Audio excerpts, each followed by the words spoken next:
América Central se encuentra a lo largo de un segmento oriental del Anillo de Fuego, circunpacífico, sísmico y volcánicamente activo.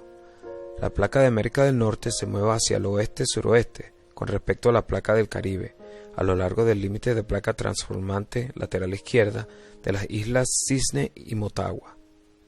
En el oeste, la placa de Cocos se subduce debajo de la placa del Caribe, produciendo cientos de terremotos cada año y volcanes impresionantes que se ciernen sobre la región.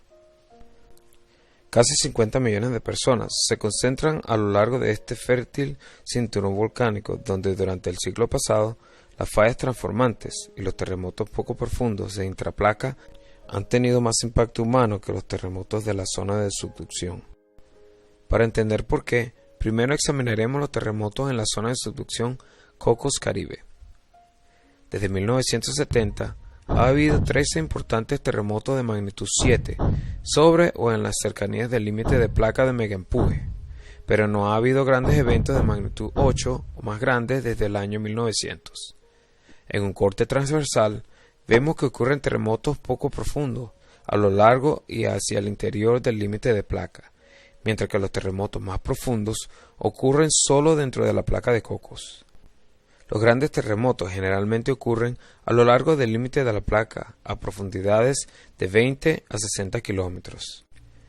Los movimientos telúricos están fuertemente controlados por la distancia de un terremoto desde un lugar de observación. Un terremoto de magnitud 7,4 que ocurra en alta mar a una profundidad de 20 kilómetros causará temblores muy fuertes en la costa, pero solo sacudidas leves a lo largo del arco volcánico donde se encuentran los centros poblados.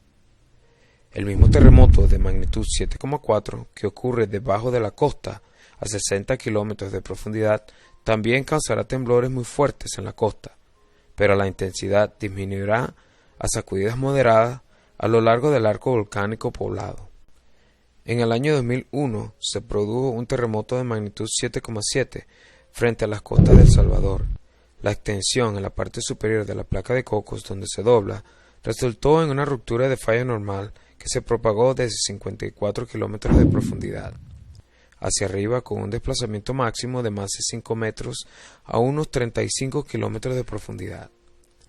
Los movimientos telúricos, calificados como fuertes y muy fuertes, afectaron la topografía accidentada, que provocó miles de deslizamientos de tierra que causaron la mayoría de las 844 muertes.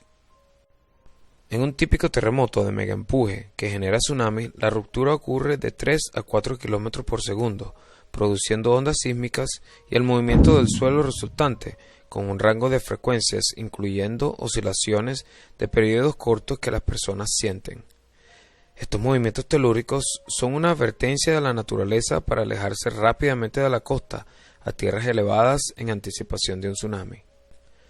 En 1972, Hiro Kanamori propuso el término terremoto de tsunami para un terremoto de megaempuje que se rompe lenta y suavemente a lo largo del límite de 1 a 1,5 km por segundo, menos de la mitad de la velocidad de ruptura normal, por lo que irradia menos energía en ondas sísmicas de periodo corto y más energía en ondas de periodo más largo que las personas podrían no sentir. El 1 de septiembre de 1992, aproximadamente a las 7 p.m. hora local, se inició un terremoto en la costa de Nicaragua, a 45 kilómetros de profundidad en el límite de la placa de subducción.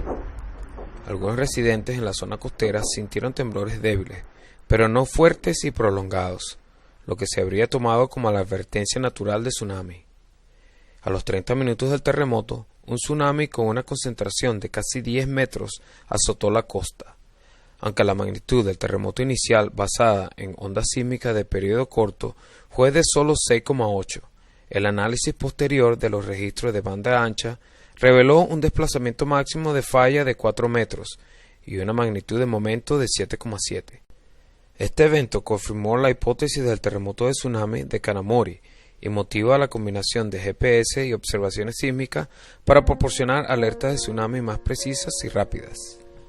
La falla de Motagua en Guatemala forma el segmento terrestre del límite de la placa transformante de América del Norte y el Caribe.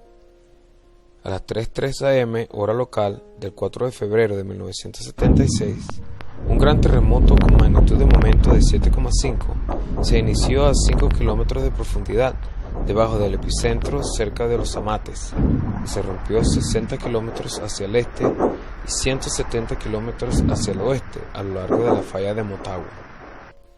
La ruptura del suelo de 230 kilómetros de longitud fue la más larga en el hemisferio occidental desde el terremoto de San Francisco en 1906. A lo largo de la zona de ruptura se amplificó un movimiento de tierra de muy fuerte a violento en áreas subyacentes debido a depósitos jóvenes de cenizas volcánicas. El desplazamiento de características como por ejemplo la raya blanca en los campos de fútbol, líneas de ferrocarril y carreteras, verificó el desplazamiento lateral izquierdo. Más de 3 metros de desnivel sobre la falla ocurrieron a 30 kilómetros al noreste de la ciudad de Guatemala. Los deslizamientos de tierras inducidos por el terremoto ocurrieron en los valles empinados, incluso dentro de la ciudad de Guatemala. El impacto del terremoto fue asombroso. Casas con paredes de adobe se derrumbaron sobre residentes dormidos. Esta escena muestra casas de adobe reducidas a escombros, mientras que los edificios escolares de bloques de hormigón armado con techos corrugados no sufrieron daños. El daño generalizado de los sistemas de transporte obstaculizó los esfuerzos de recuperación. El desplazamiento normal de la falla también ocurrió en la falla de Mixco, en los suburbios al oeste de la ciudad de Guatemala.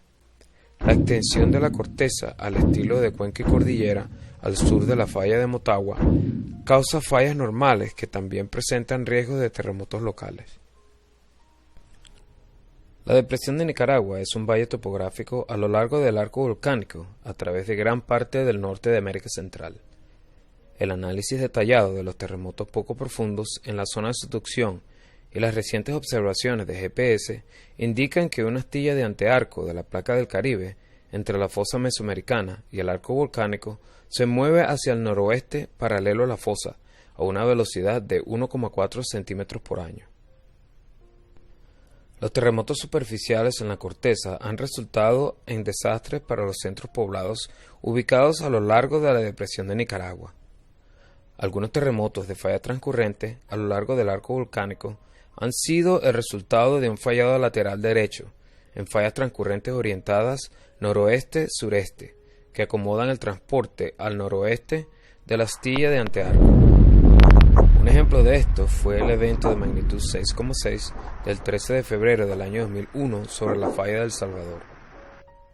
3 décadas antes y 360 kilómetros al suroeste, un terremoto de magnitud 6,2 se produjo justo después de la medianoche, rompiendo la superficie del suelo a lo largo de fallas que pasaban directamente a través del centro de Managua.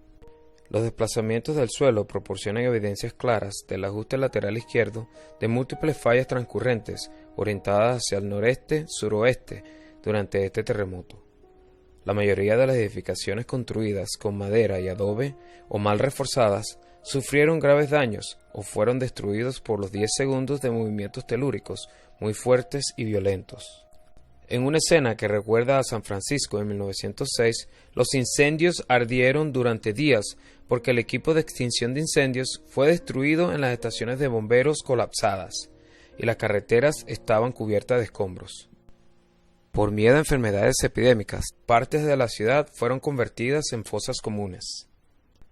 Pero, ¿cómo se relacionan las fallas transcurrentes lateral izquierdas con orientación noreste-sureste con la astilla de antearco?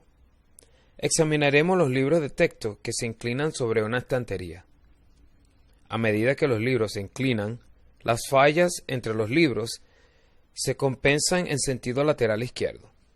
De manera similar, la falla transcurrente lateral izquierda entre los bloques rotativos de la corteza en la depresión de Nicaragua pueden acomodar el transporte a lo largo de la costa de la astilla de antearco. Si bien las fallas transformantes y los terremotos de intraplaca poco profundos han dominado la historia reciente de terremotos mortales y destructivos en América Central, nunca debemos subestimar el potencial del poder destructivo de los terremotos de la zona de subducción. Los terremotos de magnitud 9 de Sumatra en el año 2004 y Japón en el año 2011 y los tsunamis resultantes dieron una lección de que podrían pasar muchos siglos entre grandes terremotos en la zona de subducción. No sabemos si o cuándo puede ocurrir un terremoto de la zona de subducción de gran magnitud, 8 o 9, en el límite de la placa de Cocos Caribe. Lo que sí sabemos es que América Central es una de las áreas más vulnerables y de mayor riesgo en el mundo para los terremotos. El avance en la gestión de emergencias y mejora de la resistencia a los terremotos de los edificios y la infraestructura son de vital importancia para minimizar el impacto de futuros terremotos.